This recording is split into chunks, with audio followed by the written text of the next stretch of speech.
Shalom pemirsa All by Grace yang berbahagia dan dikasihi Tuhan.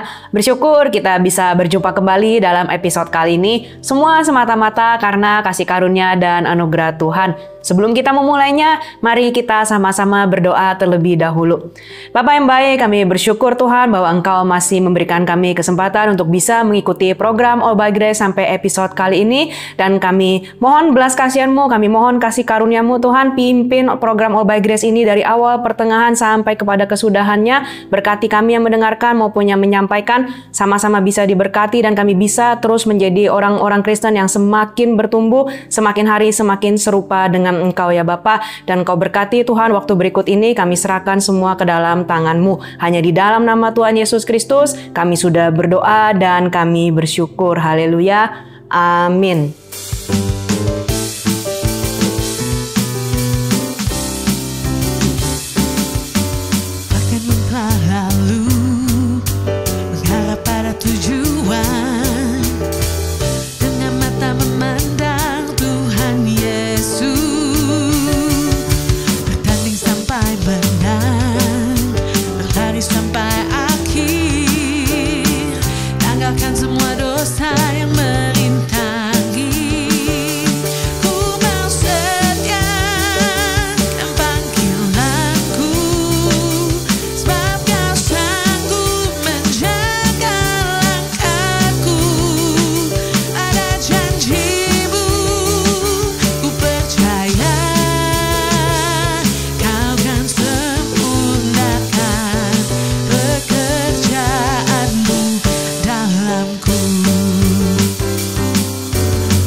Beberapa waktu lalu, saya sedang memilah-milah dokumen di penyimpanan online.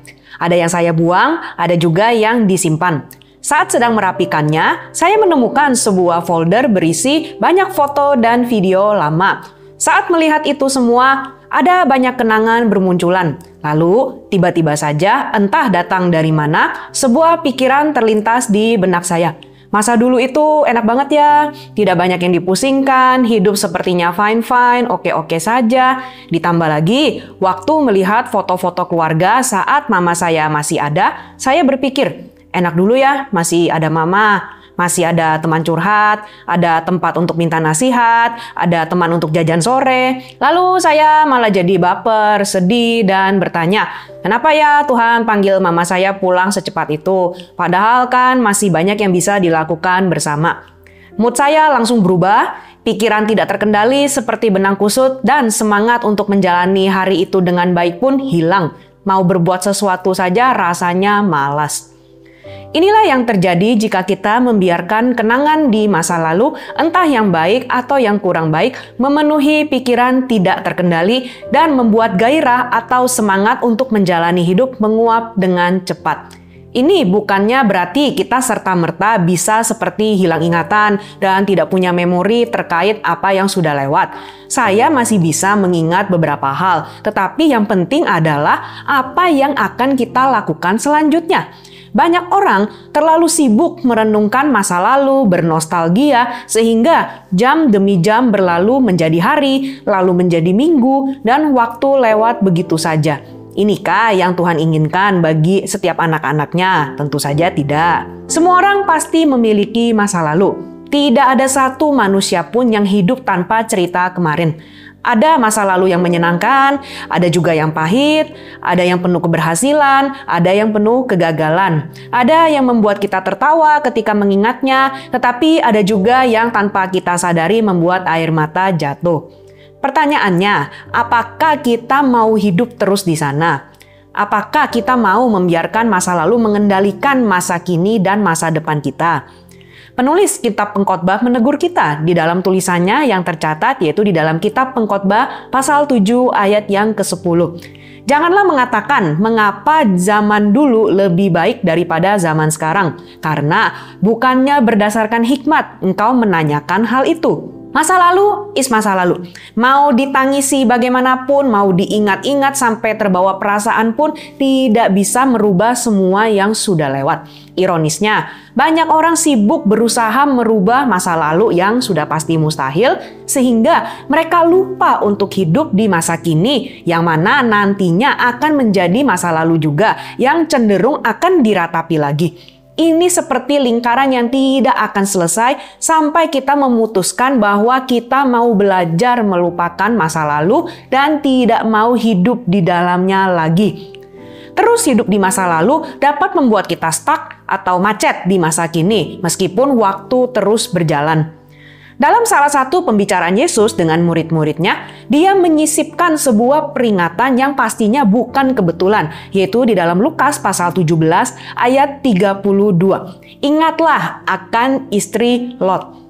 Kita mengingat Lot sebagai keponakan dari Abraham yang memilih untuk tinggal di tanah yang subur di wilayah Sodom dan Gomora. Namun, karena kejahatan kota tersebut, Tuhan memutuskan untuk memusnahkannya, tetapi memilih untuk menyelamatkan Lot beserta keluarganya dengan satu syarat, mereka tidak boleh menoleh ke belakang. Namun, apa yang istri Lot lakukan dan apa yang terjadi padanya? Berikut kutipan kisahnya di dalam Kejadian pasal 19 ayat ke-26. Tetapi istri Lot yang berjalan mengikutnya menoleh ke belakang lalu menjadi tiang garam. Dia masih teringat akan kehidupannya yang nyaman dulu di Sodom dan Gomora. Dalam salah satu terjemahan dikatakan bahwa istri Lot melihat dengan penuh kerinduan. Jadi bukan hanya sekedar menoleh, tetapi ada satu keinginan untuk kembali ke sana walaupun itu sedang dalam proses menjadi abu. Akibatnya dia pun menjadi tiang garam. Berapa banyak dari kita mengalami hal serupa? Kita merasakan stagnansi, stuck, macet, mandek dalam kehidupan kita di segala area karena disadari atau tidak kita menoleh ke belakang, mengingat-ingat, terbawa ke dalam masa lalu yang bisa menghalangi kita untuk fokus ke masa kini demi meraih masa depan yang sudah Tuhan persiapkan untuk kita. Satu bagian dalam kitab Pengkhotbah yang sering dikutip menyingkapkan kebenaran sederhana, yaitu di dalam kitab Pengkhotbah pasal 3 ayat yang pertama. Untuk segala sesuatu ada masanya. Untuk apapun di bawah langit ada waktunya. Masa lalu, biarkanlah itu di tempatnya di masa lalu. Jangan membawanya dalam pertandingan iman, menjadi beban yang menghalangi kita untuk mencapai garis akhir. Tema program All by Grace episode kali ini adalah melupakan masa lalu. Kiranya melalui perenungan yang ada, kita bisa sama-sama belajar bagaimana melupakan masa lalu dengan benar, sehingga hidup kita tidak lagi melulu terfokus kepada apa yang sudah lewat, tetapi dapat hidup dengan sebaik-baiknya mulai hari ini menuju masa depan yang sudah Tuhan persiapkan bagi kita anak-anaknya. Bagaimana caranya untuk melupakan masa lalu? Yang pertama, harus fokus kepada kehendak Tuhan. Jika kita mengerti untuk fokus kepada kehendak Tuhan, pada apa yang Tuhan inginkan, maka kita tidak akan terus berpikir tentang masa lalu, entah itu yang menyedihkan dan menyakitkan, atau yang menyenangkan dan membuat terlena. Kita justru akan fokus ke hari ini dan masa depan. Fokus untuk menyenangkan Tuhan, mengerti isi hatinya, melakukan kehendaknya, dan setia sampai akhir. Jika pikiran kita penuh dengan hal-hal demikian, maka tidak ada waktu untuk memikirkan apa yang sudah lewat. Beberapa waktu lalu, saya melihat sebuah video di YouTube tentang pertandingan lari estafet antar anak-anak. Awalnya tampak seru, sampai tongkat estafet itu pindah ke tangan berikutnya, ada seorang anak yang berlari terbalik dari arah yang sebenarnya. Bahkan setelah orang-orang lain berteriak dan berusaha mengejarnya, anak itu malah berlari semakin kencang masih ke arah yang salah. Ini sangat lucu dan menghibur. Tetapi ironisnya, tidak sedikit realita semacam ini terjadi dalam kehidupan, termasuk orang-orang yang sudah percaya Tuhan. Mereka berlari ke arah yang salah, bukannya berlari menuju kepada kehendak Tuhan dan masa depan yang sudah Dia persiapkan, tetapi malah berlari ke belakang. Akhirnya bukan semakin dekat dengan yang Tuhan inginkan, tetapi semakin menjauh. Dalam pertandingan lari, kita dapat melihat bagaimana para pelari memiliki fokus yang benar, yaitu ke depan. Mereka tidak akan membiarkan pandangan mereka teralihkan entah ke samping kanan kiri, apalagi ke belakang. Sekali mereka lengah, mereka akan hilang arah, kecepatannya melambat, bahkan tertinggal.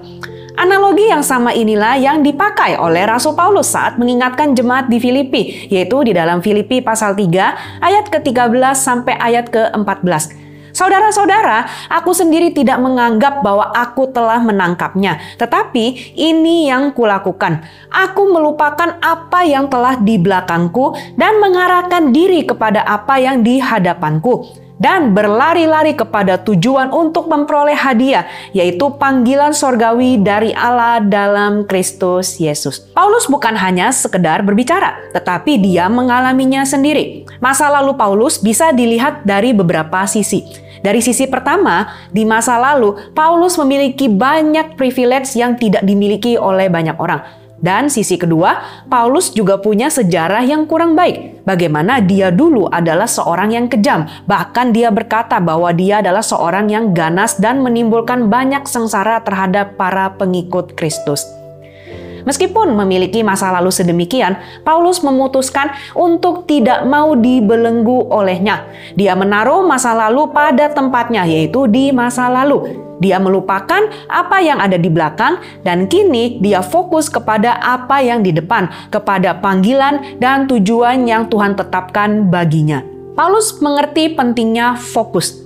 Jika dia terus fokus kepada masa lalunya, entah dia bisa merasa terintimidasi, tidak layak, atau dia juga bisa merasa, dulu aku punya banyak privilege, kini setelah ikut Tuhan malah lebih banyak penderitaan. Bila terjadi yang demikian, akan berakibat dirinya tidak akan bisa fokus kepada apa yang benar-benar penting, yaitu kehendak Tuhan bagi hidupnya. Kita tidak akan bisa fokus kepada dua hal di saat bersamaan. Dan fokus kita akan menentukan arah hidup kita dan kemana kita mengarah, ke situ jugalah kita akan berakhir. Kalau fokusnya ke masa lalu, kita akan berjalan ke arah sana, hidup di sana, dan berakhir penuh penyesalan. Tetapi jika kita fokus ke arah yang benar, kepada apa yang Tuhan inginkan, maka kita akan hidup untuk ke arah sana. Kita akan belajar bagaimana menyenangkan hatinya, melakukan kehendaknya, dan jika kita bisa menjaga fokus dengan baik, kita bisa berakhir dengan benar seperti Yesus, Paulus, dan orang-orang beriman lainnya yang bisa menyelesaikan pertandingan sampai akhir. Beberapa dari kita mungkin pernah mendengar nama Corrie ten Boom. Pada zaman perang, Corrie beserta keluarganya yang adalah orang-orang Kristen membantu menampung beberapa warga di rumahnya agar aman dari kejaran musuh. Setelah beberapa waktu, mereka ditangkap karena melakukan demikian, dan Corrie beserta ayah dan kakak perempuannya dimasukkan ke dalam kamp konsentrasi. Di sana, mereka mengalami perlakuan yang sangat tidak manusiawi, menghadapi hidup yang penuh kekerasan, kelaparan, bahkan banyak yang harus meregang nyawa, termasuk ayah dan kakak perempuan Corrie. Setelah perang berakhir, Corrie pun dibebaskan. Dengan masa lalu sedemikian, banyak orang yang hidup dalam trauma, kepahitan, hilang arah, seperti hidup segan, mati tak mau. Namun, Corrie tidaklah demikian. Dia tidak mau hidup fokus kepada masa lalu, tetapi kepada apa yang menjadi status dirinya, yaitu seorang Kristen, Kristus kecil. Jadi, setelah keluar dari camp, dia keliling, bersaksi, melayani, dan menguatkan banyak orang sampai akhir hidupnya. Seorang psikolog pernah berkata, pikiran manusia tidak bisa kosong. Jika kita mencoba untuk tidak memikirkan sesuatu, justru hal itu semakin kuat muncul di dalam pikiran kita. Inilah sebabnya banyak orang gagal melupakan masa lalu karena hanya berusaha menahan diri untuk tidak mengingat tanpa pernah mengisi pikirannya dengan sesuatu yang lain. Artinya, kalau kita mau melupakan masa lalu, kita tidak cukup hanya berkata, "Aku tidak mau mengingat masa lalu." Kita harus mengganti arah fokus kita, yaitu kepada kehendak Tuhan, melakukan apa yang Tuhan inginkan, dan jalani panggilannya. Tidak cukup hanya menyadari bahwa kita telah salah jalan lalu menangisinya dan diam di tempat. Kita harus berbalik dan pergi ke arah yang benar. Rasul Petrus, salah satu dari ke-12 murid Yesus, juga punya cerita tersendiri. Dia adalah salah satu murid pertama yang dipanggil oleh Yesus. Satu dari 3 murid yang juga dekat dengan Yesus selain Yakobus dan Yohanes, serta dengan berani menegaskan komitmennya untuk bersedia mati bagi Yesus. Namun, semuanya tampak bubar ketika Petrus menyangkal Yesus 3 kali. Dia begitu terpukul dan bisa jadi terintimidasi karena dia memutuskan untuk kembali ke masa lalunya, yaitu pergi menjala ikan lagi. Tetapi Yesus dalam kasih karunia-Nya yang berlimpah memberikan kesempatan kepada Petrus. 3 kali dia menyangkal Yesus, 3 kali juga Yesus bertanya kepada dia tentang komitmennya. Penggalan percakapannya tercatat di dalam kitab Yohanes pasal 21 ayat ke-17.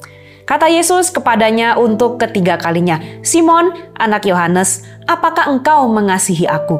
Maka sedih hati Petrus karena Yesus berkata untuk ketiga kalinya, "Apakah engkau mengasihi aku?" Dan ia berkata kepadanya, "Tuhan, engkau tahu segala sesuatu. Engkau tahu bahwa aku mengasihi engkau." Kata Yesus kepadanya, "Gembalakanlah domba-dombaku."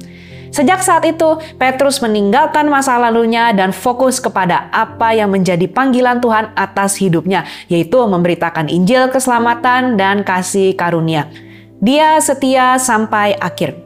Petrus tentunya ingat akan salah satu perkataan Yesus yang tercatat di dalam Lukas pasal 9 ayat ke-62.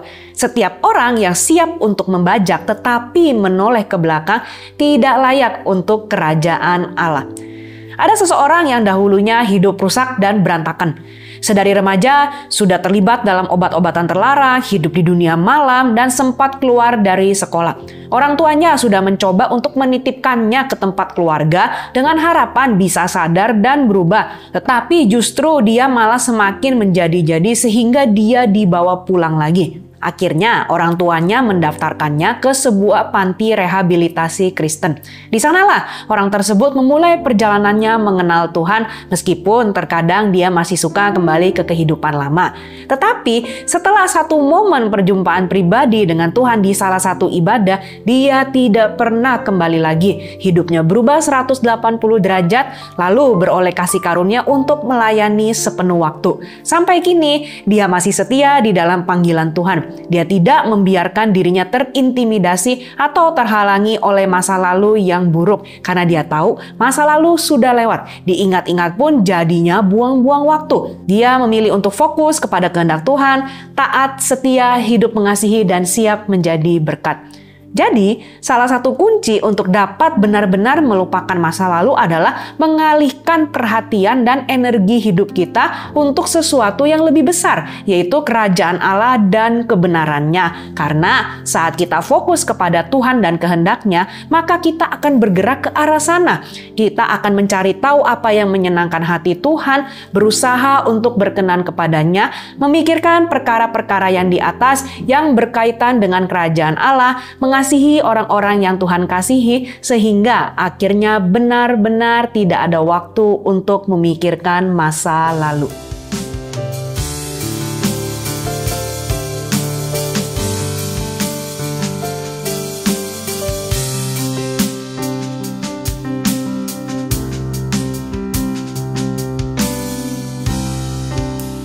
Dekat padamu itu rinduku,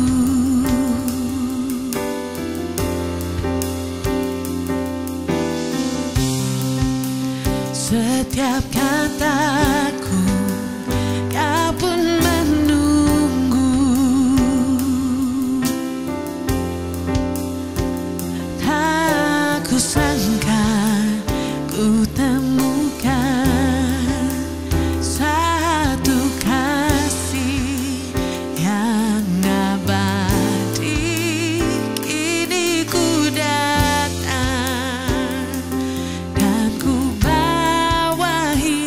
hidupku.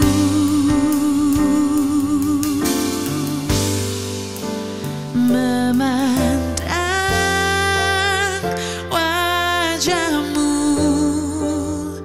mengikuti kebaikanmu, mengejar hadirmu dalam hidupku.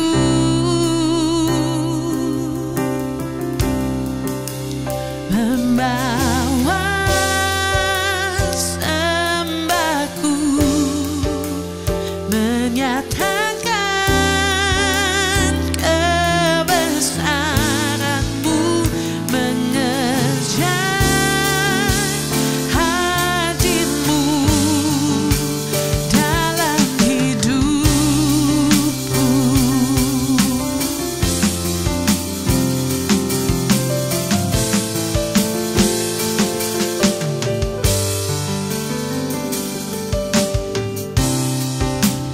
Dekat padamu, itu rinduku.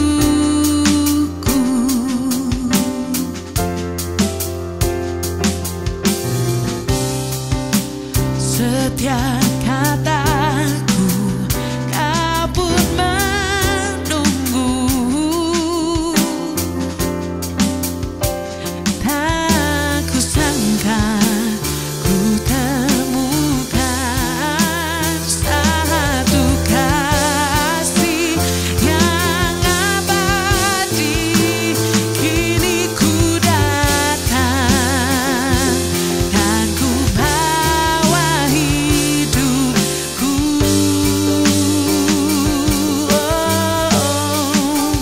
Memandang wajahmu, mengikuti kebaikanmu, mengejar hadirmu dalam hidupku. Membawa sembahku, menyatakan kebesaranmu, mengejar hadirmu dalam hidupku. Mengejar hadirmu dalam hidupku.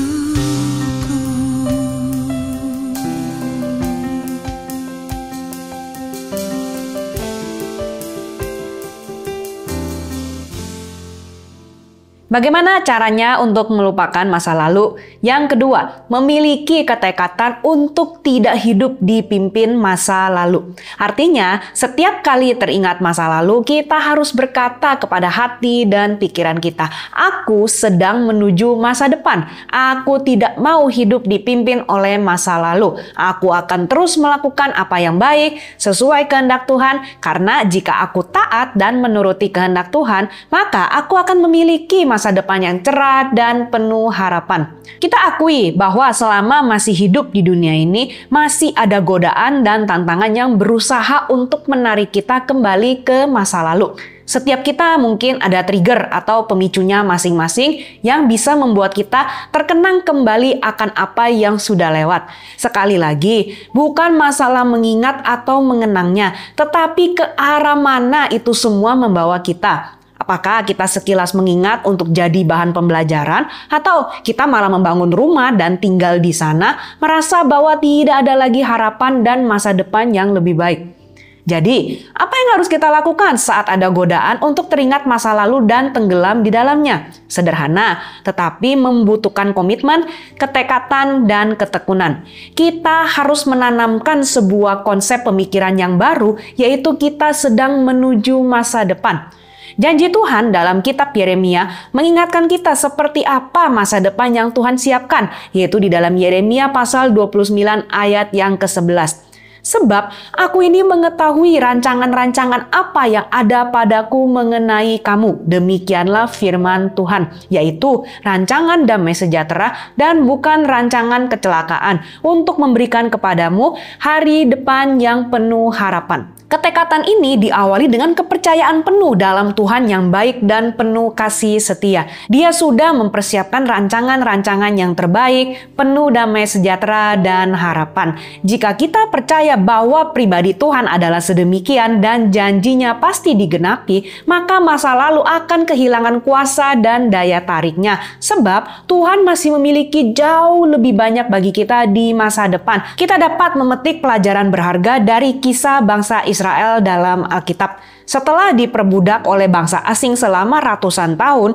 Tuhan membebaskan mereka dengan mujizat-mujizat yang luar biasa. Mereka menyaksikan 10 tulah turun dan Laut Merah terbelah untuk menenggelamkan seluruh tentara Mesir. Tidak hanya itu, Tuhan juga sudah menyiapkan tanah perjanjian untuk menjadi milik mereka. Namun dalam perjalanan menuju ke sana, mereka harus melewati padang gurun yang tentu saja tidak mudah. Tetapi Tuhan tidak pernah meninggalkan mereka. Pemeliharaan dan penyertaannya selalu nyata dalam setiap langkah. Meskipun demikian, saat menemui kesulitan di padang gurun, mereka berulang kali protes, komplain ke Tuhan. Sebentar-sebentar selalu menyinggung masa lalu di Mesir, di mana mereka bisa makan berbagai jenis makanan mulai dari ikan, semangka, sampai bawang prei. Sementara di padang gurun, mereka hanya makan mana dan daging burung puyuh saja. Sampai satu titik mereka bahkan berkata, "Kita angkat pemimpin baru dan ayo balik ke Mesir." Mereka lebih rela jadi budak demi bisa makan enak tanpa mengingat janji Tuhan bahwa tanah Kanaan itu berlimpah susu dan madunya. Akibatnya, mereka harus berputar-putar di padang gurun selama 40 tahun sampai semua yang berusia 20 tahun ke atas mati binasa kecuali Yosua dan Kaleb. Miris bukan? Tetapi apakah kita menyadari bahwa seringkali kita berlaku yang sama? Saat ada pemicu, baik lewat perkataan orang, masalah, atau situasi kondisi, maka kita akan teringat masa lalu dan mulai mendambakan betapa enaknya masa dulu. Dengan terus memikirkannya, maka kita akan lebih banyak melamun, mengenang, dan jadinya abai terhadap kehidupan yang sekarang sedang berlangsung. Waktu tidak berhenti, hari terus berganti, dan kita tidak mempersiapkan diri untuk menyongsong masa depan indah yang sudah Tuhan siapkan. Kita merasa bahwa hari-hari yang indah itu sudah lewat, jadi yang tersisa hanyalah kesengsaraan. Lalu seiring berjalannya waktu, kenyataan seolah-olah menegaskan demikian. Tuh kan, memang hari-hari yang baik itu sudah lewat, buktinya aku sekarang begini. Bukan salah Tuhan, tetapi karena kitanya yang terus hidup di masa lalu sehingga tidak maksimal di hari ini. Tidak sedikit juga orang yang memiliki masa lalu yang kurang baik, di mana mereka hidup dalam dosa dan sekarang harus menanggung konsekuensinya. Mereka hidup terintimidasi, terus terbayang-bayang oleh perbuatan di masa lalu. Mungkin juga mereka sering mendengar perkataan orang yang terus menyinggung apa yang mereka perbuat dahulu. Mereka merasa bahwa pemulihan itu mustahil. Atau ada juga yang terkena imbas dari perbuatan orang lain di masa lalu dan harus menanggung konsekuensinya. Ya, pemulihan dari trauma memang tidaklah mudah dan butuh proses. Tetapi mengulang-ulang apa yang sudah terjadi tidak akan membuat kita semakin pulih. Yang ada membuat kita semakin terperangkap dalam kepahitan, kegetiran, kebencian, dan dendam. Ingatlah, apa yang terjadi di masa lalu tidak bisa diubah, tetapi itu tidak harus menentukan masa depan kita. Masa depan ditentukan bagaimana kita hidup di hari ini, bukannya hidup di hari-hari kemarin. Selama Tuhan masih memberikan kita kesempatan untuk hidup, berarti masih ada harapan dan kesempatan. Hari-hari depan pun sudah Tuhan persiapkan dan semuanya pasti baik. Berpeganglah pada janji Tuhan dalam kitab Amsal, yaitu di dalam Amsal pasal 23 ayat ke-18. Karena masa depan sungguh ada dan harapanmu tidak akan hilang. Ada seorang pria yang sedari muda telah mendedikasikan dirinya untuk melayani Tuhan. Dia menikah dengan seorang wanita yang memiliki semangat yang sama. Bersama istri dan anaknya, mereka menjadi keluarga teladan bagi orang banyak. Namun yang tidak banyak diketahui orang adalah kehidupan rumah tangga mereka sebenarnya sedang diambang kehancuran karena istrinya ketahuan menjalin hubungan dengan pria lain. Singkat cerita, istrinya pergi meninggalkannya dan pria tersebut jatuh dalam depresi. Ketika beberapa orang lain mulai menjauh darinya, dia semakin terintimidasi, merasa bersalah, dan tidak layak. Suatu kali, di tengah-tengah pergumulannya itu, dia mendengar suatu suara dalam hati. Ingatlah siapa yang memegang hari esok. Dia tersentak kaget. Pria itu tentu tahu siapa yang berkata demikian dalam hatinya, yaitu Tuhan. Sejak saat itu, dia mulai bangkit, berubah, dan akhirnya Tuhan mempercayakannya pelayanan yang jauh melebihi apa yang pernah dilakukan sebelumnya. Hidupnya dipakai Tuhan hingga akhirnya meninggal dunia. Ada juga seorang pemudi yang awalnya hidup baik-baik dan aktif di gereja. Tetapi setelah lepas dari naungan orang tua, dia hidup bebas tanpa batas. Hidupnya urak-urakan dan membuat image dirinya benar-benar rusak di mata orang-orang yang mengenalnya. Namun semuanya berubah 180 derajat ketika dia mengalami perjumpaan pribadi dengan Yesus. Dia meninggalkan semua kebiasaan lamanya dan memakai talentanya untuk mengabarkan Injil. Meskipun demikian, banyak orang yang skeptis. Mereka berkata, tunggu saja, nanti juga balik lagi. Tidak sedikit orang-orang yang mengenalnya menghakimi bahwa dia tidak layak karena sudah berbuat dosa begitu banyak di masa lalu. Tetapi pemudi itu tidak memusingkan apa kata orang. Dia tetap setia mengikut Tuhan dan sampai sekarang masih terus berkarya untuk menjadi berkat dan mengarahkan orang lain kepada Yesus yang sanggup merubah dirinya. Saya pernah membaca sebuah kutipan yang berkata demikian, pasti ada sebuah alasan mengapa kaca depan mobil berkali-kali lipat lebih besar daripada kaca spion. Sederhana, karena kita fokus ke depan. Kaca spion hanya untuk sesekali melihat, bukan untuk terus ditatap. Kalau kita mengemudi dengan fokus ke kaca spion, pasti hilang arah, bisa tabrakan, dan mencelakakan diri sendiri serta orang lain. Sama juga dengan kehidupan ini, Tuhan mau kita fokus ke depan, bukan ke belakang. Yusuf bisa saja terjebak dalam pemikiran di masa lalu saat dia hidup di tanah asing. Dia bisa mengenang kembali masa dahulu saat dia masih di rumah ayahnya, hidup senang, enak, nyaman, dan terpelihara. Dia juga bisa teringat akan perlakuan saudara-saudaranya yang membuat dirinya sengsara. Dia bisa merasa kesal, marah, atau jadi hopeless dan putus asa. Tetapi Yusuf lebih memilih mengingat janji Tuhan terkait masa depannya yang dinyatakan lewat mimpi. Dan dia hidup dengan baik setiap hari, tetap fokus menuju masa depan. Kapan itu digenapi? Yusuf tidak tahu pasti, tetapi dia percaya bahwa masa depannya ada di tangan Tuhan. Dan seiring dengan hari demi hari dilewatinya, dia semakin dekat menuju penggenapan janji Tuhan sampai akhirnya itu pun terwujud nyata. Ada sebuah janji yang indah dan menguatkan yang disampaikan Tuhan melalui Nabi Yesaya, yaitu di dalam Yesaya pasal 43 ayat 18 sampai 19.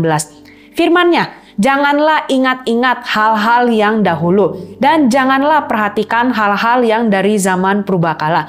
Lihat, aku hendak membuat sesuatu yang baru, yang sekarang sudah tumbuh. Belumkah kamu mengetahuinya? Ya, aku hendak membuat jalan di padang gurun dan sungai-sungai di padang belantara. Saya dibesarkan oleh didikan orang tua yang mengajarkan saya untuk selalu berkata ya terhadap apa yang Tuhan minta. Saya melihat itu sendiri dalam diri mama saya saat dia membawa kami semua pindah ke kota yang baru karena itu adalah panggilan Tuhan. Saya terbentuk dengan konsep sedemikian dan selalu berkata ya kepada rencana Tuhan. Ini bukan berarti saya tidak pernah bergumul dalam menjalaninya. Ada masa di mana beberapa kejadian pemicu membuat saya berpikir, bagaimana seandainya kalau waktu itu saya bilang tidak? Mungkinkah hidup saya akan lebih oke dibandingkan sekarang? Jika tidak terkendali, saya bisa hidup dalam pengandaian, lalu mengasihani diri, meratapi nasib, menyesali keputusan yang telah diambil, dan bisa tergoda untuk menyimpang. Tapi saya bersyukur jika masih bertahan sampai saat ini, semua karena kasih karunia Tuhan. Berulang kali dengan sabar Tuhan mengingatkan saya lewat kejadian demi kejadian, di mana saya akhirnya bisa berkata, "Duh, untung waktu itu aku taat. Kalau nggak tahu jadi apa sekarang."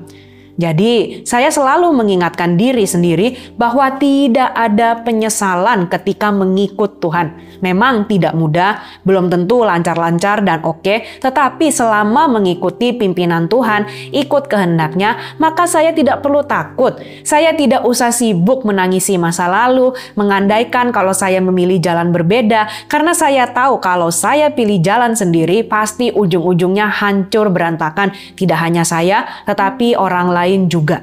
Jadi, saya percayakan hidup ini kepada Tuhan. Saya akan taat-taat saja, dengar-dengaran sama Tuhan, ikut kehendaknya.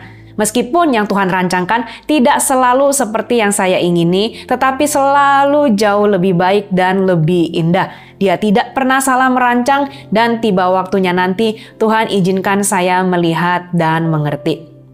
Kita tahu bahwa hidup tidak semakin mudah. Mungkin itulah sebabnya banyak dari kita lebih memilih hidup di masa lalu karena merasa kewalahan memikirkan hidup ke depan seperti apa.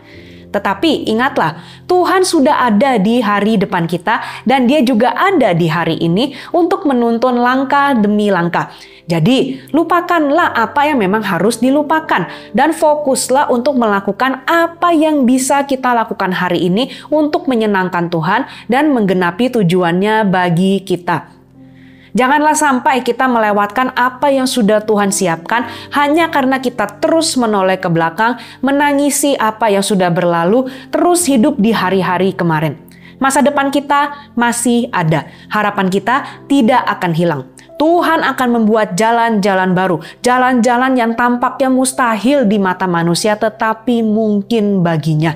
Jangan sampai kita takut bertindak, takut melangkah, tidak berani berharap lagi karena terus terintimidasi dan merasa bersalah. Ada sebuah seni tradisional dari Jepang yang bernama kintsugi. Ini adalah seni memperbaiki barang keramik yang pecah dengan menyatukan kembali pecahan tersebut dengan perekat khusus yang dicampur dengan bubuk emas. Hasilnya, keramik itu bukan hanya pulih, tetapi malah menjadi lebih indah, unik, dan berharga dibanding sebelumnya.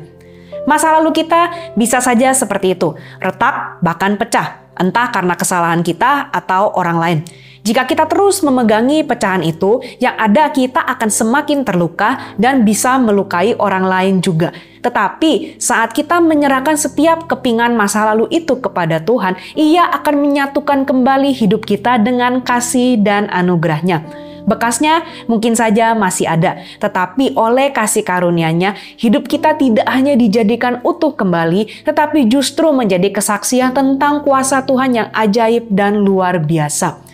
Bersyukurlah bahwa kita memiliki Tuhan seperti Dia yang sudah menebus setiap dosa kita, memulihkan hati yang terluka dan hancur, serta menyediakan masa depan yang terbaik dan terindah. Percayalah bahwa Dia adalah Tuhan sebagaimana yang dijanjikannya. Jadi, marilah kita hidup fokus kepada kehendak-Nya, menyenangkan hatinya, mengasihi Dia dan juga sesama. Dengan demikian, kita hampir tidak ada waktu untuk mengingat-ingat apa yang sudah lewat. Jika sampai pun teringat, jangan lupa apa yang sudah menjadi komitmen kita dan bergeraklah maju kepada tujuan yang sudah Tuhan sediakan bagi kita.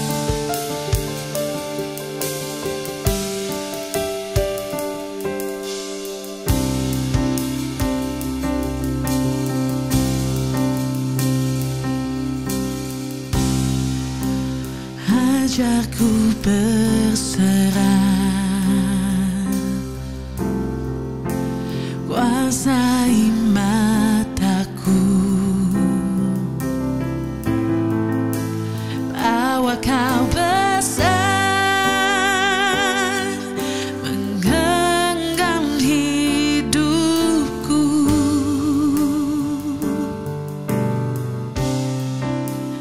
walau ku berjalan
Mari kita sama-sama berdoa.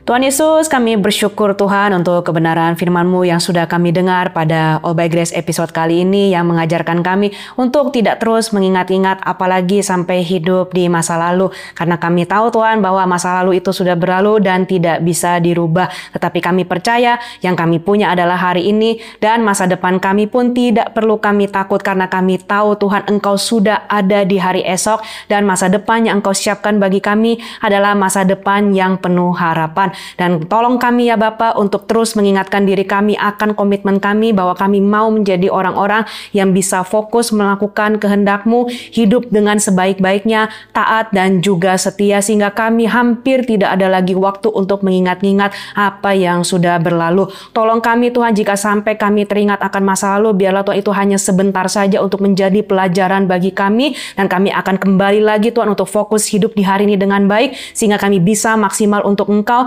mengasihi Engkau, mengasihi sesama kami, hidup mempermuliakan nama-Mu dan menjadi berkat bagi orang-orang yang ada di sekitar kami ya Bapa. Bersyukur Tuhan, ajar kami untuk terus setia di dalam-Mu dan terus berjalan di dalam kehendak-Mu. Hanya di dalam nama-Mu yang kudus kami sudah berdoa dan kami bersyukur. Haleluya.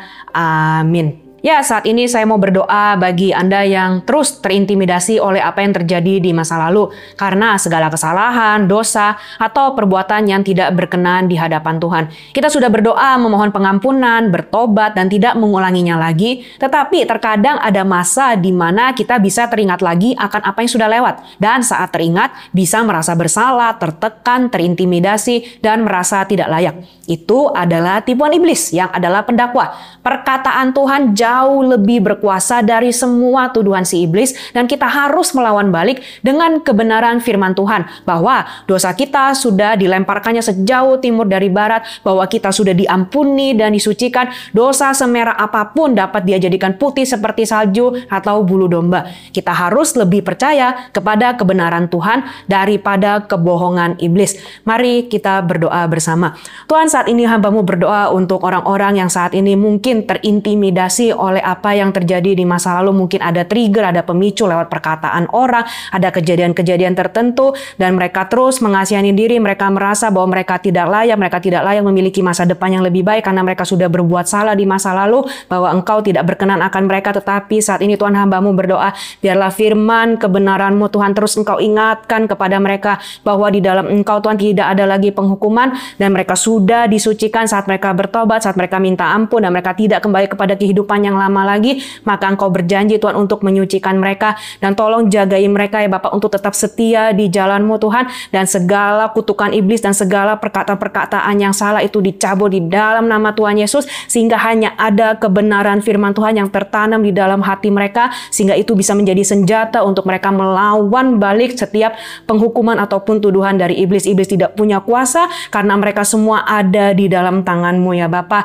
dan mereka boleh percaya bahwa masa depan mereka masih ada karena Engkau tidak pernah meninggalkan mereka dan Engkau sudah ada di hari depan mereka ya Bapa. Bersyukur Tuhan, hanya di dalam nama-Mu yang kudus kami sudah berdoa dan bersyukur. Haleluya. Amin. Ya, saat ini saya juga mau berdoa bagi saudara-saudari yang masih terus teringat kenangan di masa lampau, di mana masa dulu lebih enak daripada sekarang. Saat mengalami kendala atau kesulitan, langsung teringatnya akan apa yang sudah lewat. Dan kita jadinya berpikir, seandainya saja aku mengambil jalan berbeda waktu itu, mungkin hidupku tidak akan begini. Ingat, mau ditangisi, diratapi, itu tidak akan merubah apa yang sudah lewat. Yang bisa kita lakukan adalah menjalani waktu sekarang ini dengan sebaik-baiknya. Dan percaya bahwa masa depan kita ada di tangan Tuhan. Masih ada banyak hal yang Tuhan persiapkan bagi kita. Dan jalan menuju penggenapannya memang tidak mudah. Tetapi itu sangat worth it. Jangan sampai kita terus terbayang-bayang apa yang sudah lewat, menyesali keputusan yang sudah kita ambil, yang membuat kita jadi tidak maksimal di hari ini. Mari kita sama-sama berdoa. Tuhan, saat ini hamba-Mu berdoa bagi setiap kami Tuhan yang mungkin terus teringat akan masa lalu dan terus membandingkannya dengan yang sekarang. Dulu itu lebih enak, sekarang kok lebih banyak susahnya, lebih banyak sengsaranya, padahal sudah ikut Tuhan, padahal sudah setia melakukan kehendak Tuhan. Tetapi saat ini Tuhan, hamba-Mu berdoa biarlah semua pemikiran yang salah itu Tuhan juga Engkau cabut ya ya Bapa, sehingga mereka terus ingat Tuhan bahwa masa lalu sudah tidak bisa dirubah, dan apa yang sudah mereka ambil keputusan itu di dalam kehendak-Mu Tuhan, itu sudah yang terbaik karena mereka berjalan di dalam kehendak-Mu. Dan kiranya Tuhan mereka bisa tetap percaya saat mereka mungkin sedang mengalami masalah, mereka sedang mengalami kesulitan, mereka tetap ingat bahwa Engkau tidak pernah meninggalkan mereka dalam setiap proses yang mereka hadapi. Menuju penggenapan janji-Mu, kami tahu Tuhan memang ada jalan yang harus kami lewati, dan kadang itu terjal, banyak kerikil, dan mungkin bisa banyak hal yang terjadi, tetapi itu tidak akan menggoncangkan iman mereka, dan mereka terus mengingat Tuhan bahwa Engkau ada di hari ini untuk mendampingi dan menuntun mereka menuju masa depan yang sudah Engkau persiapkan ya Bapa. Terus kuasai dan jagai pikiran mereka sehingga mereka tidak memiliki pemikiran yang salah tentang Engkau, dan mereka bisa hidup fokus untuk maksimal di hari ini mengasihi Engkau dan juga mengasihi orang-orang yang Engkau tempatkan di sekitar mereka ya Bapa. Hanya di dalam nama Tuhan Yesus Kristus kami sudah berdoa dan kami bersyukur. Haleluya. Amin. Ya, saya juga mau berdoa untuk saudara-saudari yang masih teringat perbuatan orang lain yang menyakiti dan merugikan di masa lalu. Ya, mengampuni memang bukan sesuatu yang mudah untuk dilakukan. Tetapi itulah yang diminta dari kita oleh Tuhan terhadap orang-orang yang menyakiti kita. Mengampuni bukan berarti melepaskan orang itu dari tanggung jawabnya, tetapi mengampuni membuat kita terbebas dari kebencian dan kebahitan yang bisa berdampak buruk. Ingat, Tuhan adalah hakim yang adil. Dia akan menuntut pertanggungjawaban dari semua orang atas apa yang diperbuatnya. Jadi, serahkanlah penghakiman ke tangan Tuhan, dan bagian kita adalah mengampuni. Bukan perkara bisa atau tidak, tetapi apakah kita bersedia atau tidak. Jika kita bersedia, maka Roh Kudus akan memampukan kita untuk bisa mengampuni. Mari kita sama-sama berdoa.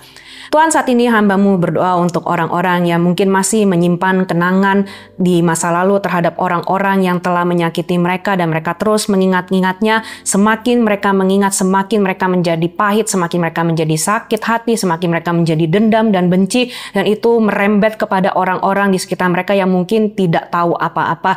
Tapi saat ini hamba-Mu berdoa, kiranya Engkau mengaruniakan mereka kekuatan untuk bisa mengampuni orang-orang yang telah bersalah di masa lalu. Tuhan, bukan berarti itu membuat orang-orang tersebut lepas dari tanggung jawabnya, tetapi dengan mengampuni mereka belajar untuk menyerahkan semuanya itu ke dalam tangan-Mu Tuhan, karena Engkau adalah hakim yang adil. Engkau tahu setiap perbuatan dan motivasi yang dilakukan oleh manusia, dan kiranya Tuhan Engkau memberikan mereka kemampuan untuk bisa melepaskan pengampunan, dan saat mereka belajar untuk melepaskan pengampunan, biarlah damai sejahtera-Mu boleh turun atas mereka ya Bapa, sehingga hati mereka tidak dikuasai lagi oleh kebencian, kepahitan, kegetiran atau dendam, tetapi yang ada adalah belas kasihan yang kami tahu Tuhan itu bukan timbul dari diri sendiri, tetapi dari hati yang telah dipenuhi oleh kasih-Mu ya Bapa. Dan mampukan mereka Tuhan, pulihkan mereka juga ya Bapa dari segala sakit hati yang telah mereka rasakan. Mereka bisa menjadi anak-anak-Mu Tuhan yang terus dipulihkan, terus diperbaharui, semakin hari terus semakin serupa Engkau dalam setiap hal yang mereka kerjakan ya Bapa. Terima kasih Tuhan Yesus, hanya di dalam nama-Mu yang kudus kami sudah berdoa dan bersyukur. Haleluya. Amin. Ya, saat ini mari kita bawa semua pergumulan kita kepada Tuhan. Apapun yang menjadi masalah, kesulitan, dan tantangan, ataupun harapan-harapan dan doa-doa kita bawa semua ke hadapan Tuhan, dan juga sekaligus kita akan mengakhiri program All by Grace episode kali ini. Mari kita sama-sama berdoa.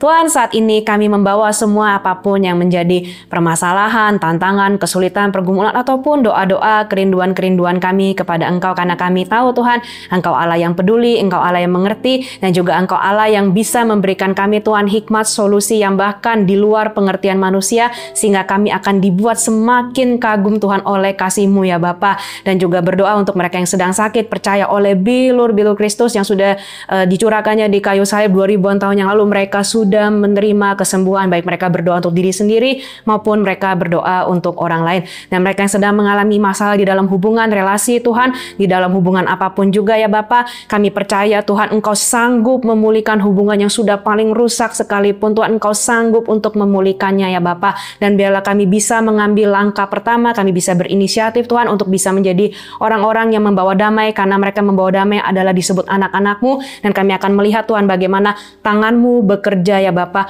untuk memulihkan setiap hubungan yang sudah rusak itu, dan bisa menjadi sebuah kesaksian yang nyata bahwa Engkau dahsyat. Dan juga yang mungkin sedang mengalami masalah di dalam finansial, biarlah Tuhan jika memang ada hal-hal yang harus dirubah dalam mungkin memanage keuangan atau perusahaan atau apapun juga ya Bapa, biarlah Tuhan kami bisa peka dan kami bisa mengambil langkah Tuhan untuk melakukan perubahan-perubahan yang perlu. Tetapi jika ini adalah ujian iman yang harus kami lewati, biarlah kami bisa tetap kuat di dalamnya ya Bapa, dan kami tidak berhenti Tuhan untuk melakukan apa yang menjadi bagian kami di dalam Engkau. Dan kami akan melihat bagaimana financial freedom Tuhan, pemulihan di dalam keuangan itu akan kami alami juga ya Bapa. Dan juga semua permasalahan-permasalahan lain Tuhan, kami percaya Bapa Engkau mengetahui apa yang menjadi pergumulan kami Tuhan, dan pada waktu-Mu yang tepat Engkau akan memberikan jawabannya ya Bapa. Dan kami akan terus memuji Engkau dan mempermuliakan Engkau dan bersaksi Tuhan untuk apa yang sudah Engkau lakukan dalam kehidupan kami ya Bapa. Dan juga kami akan mengakhiri program Oh by Grace episode kali ini di dalam doa, dan mari umat Tuhan kita sama-sama berdoa dan kita buka kedua tangan kita akan mengakhiri program Oh by Grace episode kali ini. Tuhan, kami bersyukur ya Bapa bahwa episode kali ini sudah berlangsung Tuhan, dan apa yang sudah kami dengar biarlah itu kami boleh terus diingatkan Tuhan untuk kami tidak mau hidup lagi di masa lalu, tetapi kami terus menatap masa depan yang sudah Engkau persiapkan bagi kami ya Bapa. Saat kami mungkin teringat sekilas Tuhan di masa lalu, biarlah itu hanya sekedar untuk menjadi pembelajaran, tetapi kami tidak mau hidup di sana ya Bapa. Kami mau terus hidup menuju apa yang menjadi kehendak-Mu yang sudah Engkau persiapkan bagi kami ya Bapa. Dan kiranya kasih setia dari Allah Bapa dan juga kasih sayang penyertaan dari Tuhan kita Yesus Kristus dan juga hikmat kuasa urapan dari Allah Roh Kudus akan menyertai kita semuanya mulai dari saat ini sampai nanti Maranatha Tuhan Yesus datang yang kedua kalinya. Kita semua yang sudah terima berkat ini sama-sama kita katakan amin. Dengan demikian berakhirlah sudah program All by Grace episode kali ini. Jumpa kembali di Jumat mendatang pada episode selanjutnya di waktu yang sama, yaitu pukul 18.30 waktu Indonesia bagian Barat. Jangan lupa untuk mengikuti sosial media kami dan juga bagikan link dari program All by Grace kepada orang-orang yang kita kenal, sehingga semakin banyak yang diberkati dan mengalami pemulihan sebagaimana kita sendiri sudah mengalaminya. Shalom, Tuhan Yesus memberkati. Meskipun musuh di depanku, rintangan menghadang langkahku, ku tahu sungguh Engkau bersamaku. Beribu rebah di sisiku, berlaksa di sisi kananku, ku tahu janji-Mu Engkau bersamaku. Takkan pernah goyah keyakinanku,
Thank